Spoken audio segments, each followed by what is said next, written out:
মজনু বেচারা মাটির মধ্যে বালুর মধ্যে সে লিখত লাইলা, বাতাসের মধ্যে শূন্যের মধ্যে সে আঙ্গুল দিয়ে লেখত লাইলা। লোকেরা বলে কি ব্যাপার, তোমার লাইলা তো তোমার এই লেখা দেখেও না জানেও না, তাহলে এমনটা করে লাভ কি? সে বলল কি যে ভাই আমিও জানি আমার লাইলা এগুলা দেখে না, জানে না, বোঝে না। আসলে আমি লাইলার জন্য তো করি না, আমি করি আমার ব্যথিত অন্তরকে একটু শান্তি দেওয়ার জন্য। गुफ्त मस्के नाम लाइला मी को नाम खातिर खुदरा तसल्ली मिदहाम।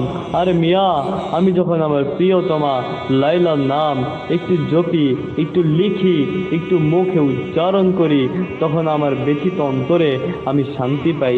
আমার ভাইরা, আল্লাহর কসম, হাজার কসম যে আল্লাহর দেওয়ানা, সে বলবে ভাইরা আমি যখন আল্লাহর নাম নেই তখন আমার ব্যথিত অন্তরে আমি শান্তি পাই। লাইলাওয়ালা লাইলা লাইলা বললে শান্তি পায়, মাওলাওয়ালা মাওলা মাওলা বললে শান্তি পায়। আমার ভাইয়েরা, আপনি হযরত জালালউদ্দিন রুমিকে জিজ্ঞেস করেন যে আপনার যখন মন খারাপ থাকে, দিলে অশান্তি লাগে, তখন আপনি কি করেন? সে বলবে ভাইয়েরা আমার যখন দিলে অশান্তি লাগে, পেরেশান লাগে, তখন কিছু সময় আমি আল্লাহ আল্লাহ বললে আমার অন্তরটা শান্তি হয়ে যায়, অন্তরটা শীতল হয়ে যায়। প্রিয় বন্ধু, আজকে তোমার জবান থাকা সত্ত্বেও তুমি আল্লাহর নাম নাও না, আল্লাহর নাম নাও না। চোখে দৃষ্টি থাকা সত্ত্বেও, আলো থাকা সত্ত্বেও আল্লাহর কালাম দেখো না।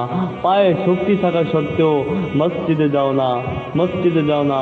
মাথা থাকা সত্ত্বেও তুমি সিজদা করো না, মাথা থাকা সত্ত্বেও আজকে তুমি সিজদা করো না।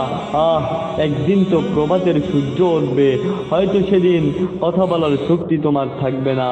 একদিন তো প্রভাতের সূর্য উঠবে, হয়তো সেদিন তোমার নিঃশ্বাস আর চলবে না। একদিন তো প্রভাতের সূর্য উঠবে, হয়তো সেদিন চোখে আর দেখতে পারবে না। একদিন তো প্রভাতের সূর্য উঠবে, হয়তো সেদিন পা দ্বারা আর হাঁটার শক্তি তোমার থাকবে না। আমার প্রিয় বন্ধু, প্রতিদিন শুনতেছি একটি শোক সংবাদ, একটি শোক সংবাদ, অমকে আর এই পৃথিবীতে নাই। একদিন তো তোমার বেলায়ও বলা হবে একটি শোক সংবাদ, আমার বেলায়ও বলা হবে একটি শোক সংবাদ, একটি শোক সংবাদ। এই রায়হান পৃথিবীতে আর নাই, এই রায়হান পৃথিবীতে আর নাই। এখানে আসার পূর্বে আপনাদের হাজী ইমরান সাহেব আমাকে ফোন করতে যে হুজুর আমরা আপনার জন্য অপেক্ষা করতেছি, আপনি আমাদের সাথে দুপুরের খাবার খাবেন, আমরা আপনার জন্য অপেক্ষা করতেছি। একদিন তো এমন আসবে যেদিন আর কেউ আমার জন্য অপেক্ষা করবে না। তুমি রাতের বেলায় দোকানে বসে বসে গল্প করো, অনেক রাতে বাসায় ফেরো, তোমার স্ত্রী তোমার জন্য অপেক্ষা করে। একদিন তো এমন আসবে যেদিন তোমার স্ত্রী আর অপেক্ষা করবে না। একদিন তো এমন আসবে যেদিন তোমার সন্তানরা তোমার জন্য আর অপেক্ষা করবে না। আমার আব্বু আসবে, এরকম আর বলবে না, আর বলবে না যে আমার আব্বু রাতের বেলায় ঘরে আসবে, আমি আব্বুকে জড়ায় ধরে শুইব, এরকম আর বলবে না।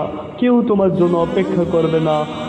আমার প্রিয় বন্ধু, কেউ আসে কেউ যায়, এটাই দুনিয়ার খেলা। কেউ আসে এই পৃথিবীতে, আবার কেউ যায়, আবার কেউ যায়। তুমিও যাইবা, আমিও যাব। বন্ধু, চিরকাল এই পৃথিবীতে থাকতে পারবো না, চিরকাল থাকতে পারবো না। এই পৃথিবী থেকে চলে যেতেই হবে। আর কতদিন খেলবি খেলা? মরণ কি তোর হবে না? এখনো তোমার বুঝে আসে না, এখনো তুমি আল্লাহকে চিনলা না, এখনো তুমি আল্লাহকে বুঝলা না। আর কবে জিন্দেগির বিকাল হয়ে গেল, জিন্দেগির বিকাল হয়ে গেল। এই ছোট্ট হায়াতটা পায়া তুমি কি করতেছ? তুমি কোন দিকে যাচ্ছ আর কোন দিকে তাকাচ্ছ? তুমি কবরের দিকে যাইতেছ আর তুমি দুনিয়ার দিকে তাকাচ্ছ। এই দুনিয়া তোমাকে শান্তি দিতে পারবে না। তুমি তো শুনছ ফেরাউনের টাকার অভাব ছিল না, ক্ষমতার অভাব ছিল না, সম্পদের অভাব ছিল না, ফেরাউন এই টাকা পায়া, ক্ষমতা পায়া, সম্পদ পায়া বলছে আনা রব্বুকুমুল আলা, আমি সবচেয়ে বড় খোদা। শেষ পর্যন্ত নীল নদের মধ্যে ডুইবা ডুইবা মরছে। নমরুদেরও তো টাকার অভাব ছিল না, ক্ষমতার অভাব ছিল না, সম্পদের অভাব ছিল না।